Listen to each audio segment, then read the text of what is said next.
বিধানসভায় রিপোর্টিংটা করে এবং তার পাশাপাশি বিধানসভা প্রচন্ড বাজিং ছিল। আরেকটা জায়গা যেটা সেটা হচ্ছে ইলেকশন কমিশন। ইলেকশন কমিশনের ভেতরের গসিপ বা ফিসফাসটা কি অনুপম? দেখো বন্ধু, তোমরা এসআইআর নিয়ে কথা বলছো, আমি বলছি এসআইআর হওয়ার আগে একটা ভয়ঙ্কর ঝড় আসবে এবং পশ্চিমবাংলায় এই লেভেলের অশান্তি বা এই লেভেলের গন্ডগোল আগে হয়েছে কিনা আমার যথেষ্ট সন্দেহ আছে। কি বলছিস, মানে ঝড়টা কিরকম? একদম তাই, কারণ আমার কাছে একবারে স্পেসিফিক ইনফরমেশন আছে যে মিটিং দিল্লিতে 36 জন সিইওকে নিয়ে করা হয়েছে। সেই মিটিংয়ে এ রাজ্যের যিনি সিইও রয়েছেন তিনি কিন্তু একটা ইনফরমেশন ওখানে পাস করে এসেছেন। ইনফরমেশনটা হচ্ছে তিনি ওখানে স্পেসিফিক জানিয়ে এসেছেন, এবং আমার সোর্স যদি খুব ভুল না হয়, যে যারা বিএলও রয়েছেন তারা কাজ করতে গিয়ে সমস্যায় পড়বেন। এই ইনফরমেশনটা যখন একটা রাজ্যের মুখ্য নির্বাচন আধিকারিকের কাছে রয়েছে, তাহলে এই ইনফরমেশনটা রাজ্যের শীর্ষ আমলাদের কাছেও রয়েছে। ঠিক। ফলে যদি পশ্চিমবঙ্গে এসআইআর করতে হয়, সবার আগে এই অশান্তিটাকে আটকাতে হবে। এবার বিহার আর বাংলার মধ্যে ডিফারেন্স হচ্ছে, বিহারে যেটা হয়েছে, বিহার রাজ্য সরকার তারা অনেকটাই সহযোগিতা করেছে, কিন্তু বাংলা করবে না। মুখ্যমন্ত্রী উত্তরবঙ্গে যাওয়ার আগে ইন্টারাপ্ট করছি, বিহারে বিরোধীরা, এটাও বুঝতে হবে যেহেতু আজকের এই মঞ্চটা একদম কাটাছেড়ার মঞ্চ, বিহারের বিরোধীরা মুখে বিরোধিতা, ভদ্রভাবে গণতান্ত্রিকভাবে বিরোধিতা করলেও কেউ ট্রেন পোড়ায়নি, বাস পোড়ায়নি, আগুন জ্বালিয়ে দেয়নি, যেটা আমাদের নেচারে চলে এসছে এখন যেন বিরোধিতা। তাহলে এই ইনফরমেশন যাওয়ার পর তাহলে এর মানে এখন অ্যাডমিনিস্ট্রেশনকে, মানে আমি বলছি রাজ্য পুলিশকে নিরাপত্তা দিতে হবে। একজন বিএলওর কাজ কি? তিনি একটা বাড়িতে যাবেন, সেই বাড়িতে গিয়ে দেখবেন যে এই বাড়ির যে ভোটারটা জেনুইন ভোটার কিনা। তার জন্য সুপ্রিম কোর্টের গাইডলাইনে এক গুচ্ছ তার ডকুমেন্টস দিয়েছে, রাজ্য সরকারের তরফে আধার কার্ড দেওয়া হয়েছে। সেইটা দেখানোর ক্ষেত্রে যেটা প্রবলেম হবে, আপনি আমার বাড়িতে এসে যখন আপনাকে চেস করবেন যে আপনি ভোটার কিনা, আপনি ডকুমেন্ট দেখান, সাপোর্টিং ডকুমেন্ট। সেই ভোটার যদি কোনো রাজনৈতিক দলের হয়, তুমি একবার চোখ বন্ধ করে ভাবো সেখানে ভিড় হবে কিনা, যে ওকে বার করে দেওয়ার চেষ্টা চলছে, ওর নামটা বাদ দিয়ে দেওয়ার চেষ্টা চলবে, ওকে ঘিরে ধরো। কাকে ঘিরে ধরবে? বিএলওকে। বিএলও তো সরকারি কর্মচারী। তাহলে এই সরকারি কর্মচারীকে নিরাপত্তা দেবে কে? রাজ্য সরকারের পুলিশ। রাজ্য সরকার এত পুলিশ দিতে পারবে? কোথায় পুলিশ? আমি বলছি এই গন্ডগোলটা প্রথমে আটকাতে হবে। এসআইআর তো অনেক পরে, নাম বাদ দেওয়া অনেক পরে, কার থাকবে কার থাকবে না সেটা পরে, কিন্তু যে গন্ডগোলের আশঙ্কা আমি করছি না, সিইও করছেন।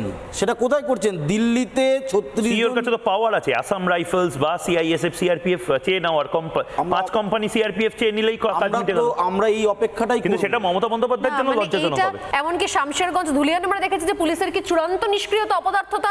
10 ঘন্টা ধরে ফোন করার পরও পুলিশের কোনো হদিশ পাওয়া যায়নি। তারা বলছে বিএসএফ ভগবান।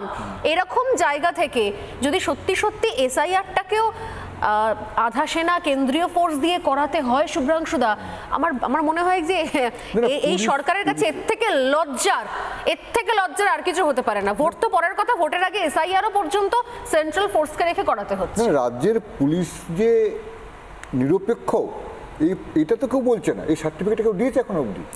আমি একদম নাম না করে বলছি, যারা ইলেকশন কমিশনের যারা একেবারে টপ 3 জন অফিসার রয়েছেন, জ্ঞানেশ কুমার সহ, আমার কাছে আবারও বলছি, এটা আমি আগেও বলেছি, একদম টপ সোর্সেসের থেকে যে খবরটা, বিষয়টা এবার হয়ে গেছে কিন্তু কিছুটা ইগোর।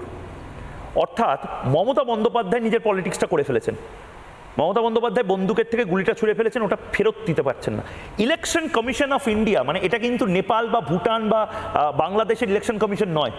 এটা যদি একটা মাইলস্টোন বা ল্যান্ডমার্ক হয়ে যায় যে কোনো রাজ্যের কোনো নেতা বা নেত্রী এভাবে এসআইআর, যেটা একটা প্যান ইন্ডিয়া প্রসেস, সেটাকে আটকে দিতে পারে, তাহলে বকলমে সেই রাজ্যে অন্য অপ্রীতিকর ঘটনাও ঘটতে পারে।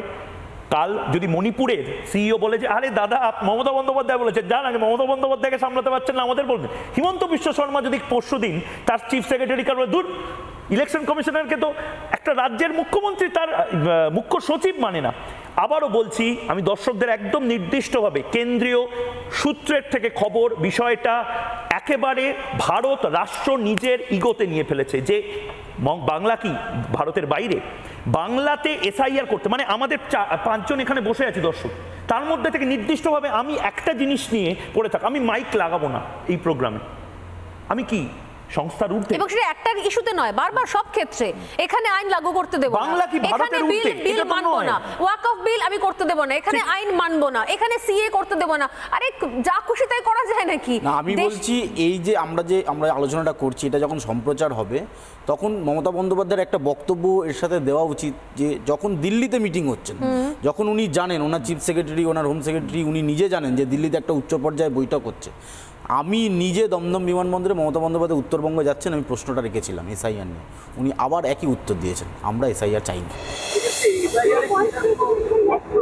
ভাই যখন হবে তখন বলবো, এখন তো হয়নি। আমরা এসআইআর বিরুদ্ধে, তার কারণ হচ্ছে 3 জন ইলেকশন কমিশনার আপনারা দেখেছেন, তারা বোল্ডলি কাল বলেছে এসআইআর নিয়ে 2-3 মাসে হয় না, এটা করতে গেলে 3-4 বছর টাইম লাগে। নানা ধরনের কন্টেন্ট দেখার জন্য লাইক করুন, শেয়ার করুন আমাদের ফেসবুক পেজ, সাবস্ক্রাইব করুন আমাদের ইউটিউব চ্যানেল। পাশাপাশি অন্যান্য ব্রেকিং নিউজের জন্য অবশ্যই চোখ রাখুন রিপাবলিক বাংলায়।